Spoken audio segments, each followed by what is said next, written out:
Hello! Welcome back to my YouTube channel. Kung bago ka pa lang sa YouTube channel ko, please subscribe and hit the notification bell button para lagi kang updated sa mga vlogs ko. Okay? And also, mag-like ka din sa mga videos ko.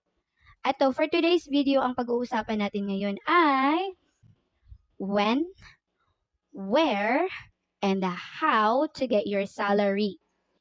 So, please listen carefully. Maraming iba sa inyo na nagtatanong pero nasasagot siya sa mismong video ko. Bakit ganun? Especially the code. Yung code ko ay nilalagay ko after, no? After ng videos ko. So, dapat tapusin nyo talaga kung gusto nyo malaman yung code ko. And yung mga gumagamit ng code ko, sila lang yung pwede kong mag-guide, hands-on na pag-guide. Okay? There's no other way para makontak niyo ako is through Palfish messages lang. Hindi ako nagpapamessage sa Messenger. Because I had an experience na sa kaka-reply ko sa mga applicants na invites ko sa Messenger is meron pala akong klase na sudden bookings. And na-late ako. So, yun. Yun, na-late ako. Hindi ko alam na meron palang agad-agad na nag-book. So, yun. So, balik na tayo sa pinaka-point ng video na to. Let's start with when. When will you get your salary? Okay. Ngayon kasi ang Palfish, noon, let's start with noon.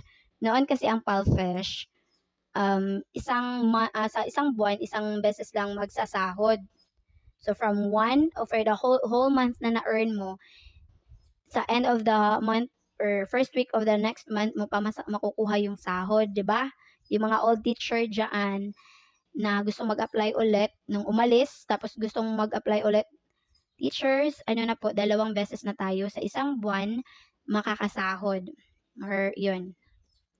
And then, so when? Okay. Listen carefully, ang daming mga naka-curious. Nasabi ko na ito sa last video ko. Let's start with the rate.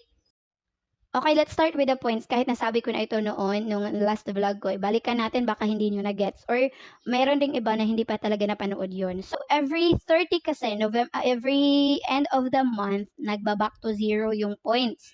So, dapat, before the end of the month, dapat na earn mo na yung gusto mong ma-reach na level. Yun. So, points, ito ha, points. So, merong nag-chat sa akin na, sa invites ko pala, merong nag-chat sa invites ko, tapos tinanong sa akin ng invites ko. So, balikan natin ulit ito, kahit nasabi ko na yan sa last vlog ko. Okay. Listen carefully, listen. Every class, di ba, equivalent to 4 points. So, dapat before the end of the month, example, yung target mo is to level 2. Sa level 2, need siya ng 300 points. O tignan mo na lang ito sa sa official score. May nag-chat kasi na, hala, bakit naging 0 nung December 1, may nag-chat na, hala, bakit naging 0 na ito? Nawala yung points ko imbes na malapit na akong mag-level 2. So, yes, every end of the month, nagbaback to 0 yung points. Ha?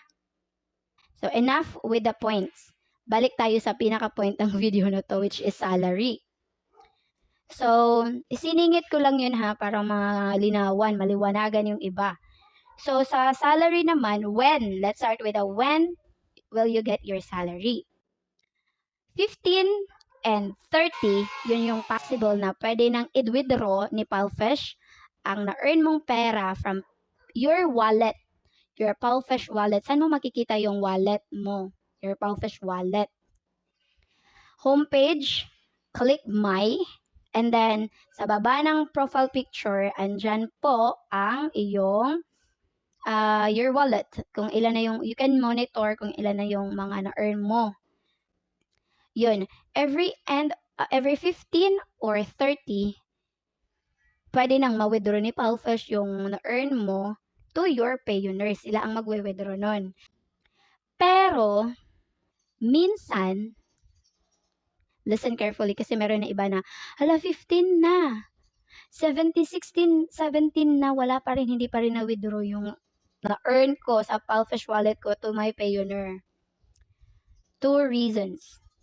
1, maybe because hindi ka umabot ng minimum na pwede dapat ma-withdraw ni Palfish. 200 yuan RMB, Chinese yuan, dapat umabot siya ng at least 200 para ma-withdraw niya yan ni Palfish to your Payoneer. Kung hindi yan umabot, hindi yan i-withdraw. Hanggat hindi siya umabot ng 200. Ha? Okay. Pangalawa, hindi po instant na pagka 15 midnight, i-withdraw agad ng Palfish yung na-earn mo to your Payoneer. Hindi po.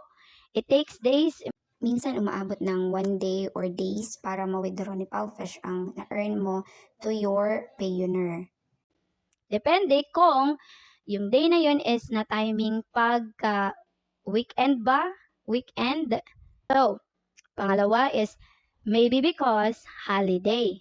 Okay, holiday na dun sa China. So, hindi nila ma-transfer to your Payoneer. Okay? Gets? So, yun. Wag ma-shock na, hala, 15 na, or 16 na, 17 na, wala pa rin, hindi pa rin nagiging zero yung my wallet ko. Umabot naman siya ng minimum. Huwag masyakera. Lahat tayo ganon. Same tayo ng ganon. Hindi lang ikaw, okay? Again, ang when is 15 or 30. But that doesn't mean na 15 agad-agad. At ito na, i-set nyo lang sa mind nyo dapat 16. Kasi pagkabukas naman pa yan eh. So, ngayon, nung November 30, yun yung end of the month. December 1, saka namin nakita na, ito, ganyan, payday na daw. So, yan. December 1 namin nakita. So, pagkabukas. Pero minsan, mga 2 days after, ganyan. Tapos, paano ba? Where can you get your salary is through Payoneer. Saan? Is sa Payoneer mo siya makikita. Kasi from Palfish, sila ang mag-withdraw to your Payoneer.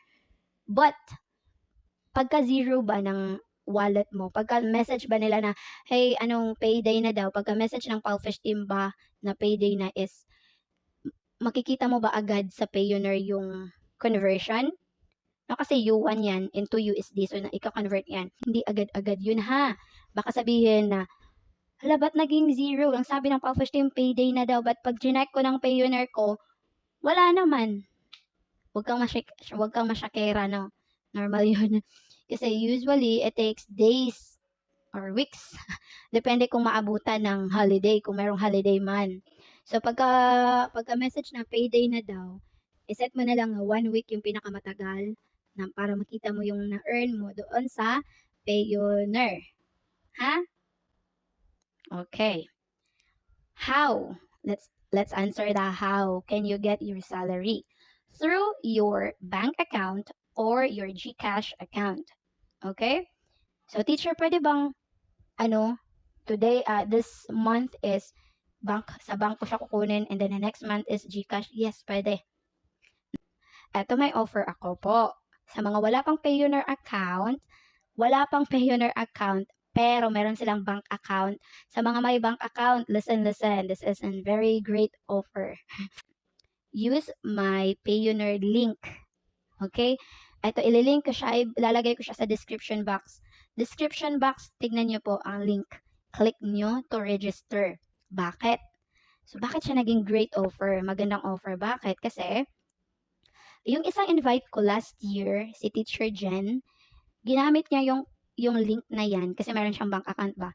Ginamit niya yan, tapos, kasi ang sabi dyan, pag mag-refer ako ng teacher, tapos yung teacher na yun is umabot ng 1,000 USD na transaction, is magkakaroon kami both ng reward siya. Meron siyang 25 USD at ako din meron akong 25 USD. Kung ma-reach na yun, I'll be honest, meron ako matatanggap. Of course, kasi referred kayo by me. Yun. But, the interesting is, ito yung proof na nakatanggap siya at ako ng 25 USD. That was May or April.